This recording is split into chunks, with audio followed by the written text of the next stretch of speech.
Global Times, 17th of August 2022, Malaysia's economy cannot be separated from China's, further integration is anticipated, Philippine ambassador. Malaysia currently imports from China, but China is no longer a low-cost supplier, which will significantly affect China. The BhoomiPutra have long had a deep antipathy for China, and this is something that should be taken into consideration.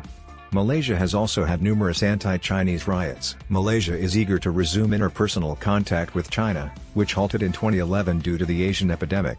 The Malaysian ambassador to China emphasized the remarkable commercial successes and corporate collaboration between the two nations during the crisis in East Asia's largest economy, China. For the Chinese community, Malaysia has long been one of the main tourist, academic, and commercial destinations.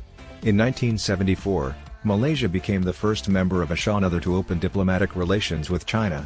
After 2 years, Malaysia's borders were fully reopened on April 1 to allow travel worldwide. The bilateral relationship between Malaysia and China is good and as robust as ever.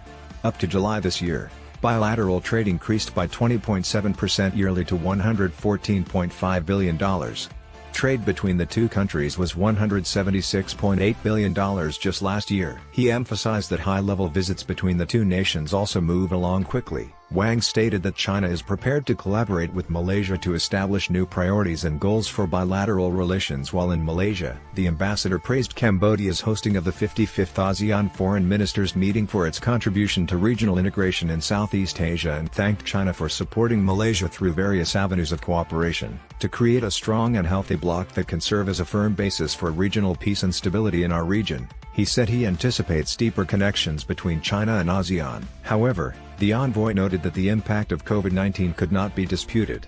In 2019, 3.1 million Chinese nationals traveled to Malaysia, a significant decline from the previous few years. This number is not anticipated to change because lockdowns, which are still in effect throughout China, have significantly decreased Chinese tourism. The ambassador anticipates a spike in Chinese tourists, adding he is confident and hopeful that things will return to normal, albeit in a different way. The ambassador also disclosed that both governments had already taken steps to assist Malaysian students in returning to China to continue their education. The event, which was held in connection with Malaysia's 65th National Day and was organized by the Malaysian Embassy in Beijing with cooperation from Meichom China, aimed to increase public awareness of Malaysia's identity in China. China is known to Malaysia as a fair-weather friend, and there is no ill will between the populations of the two countries.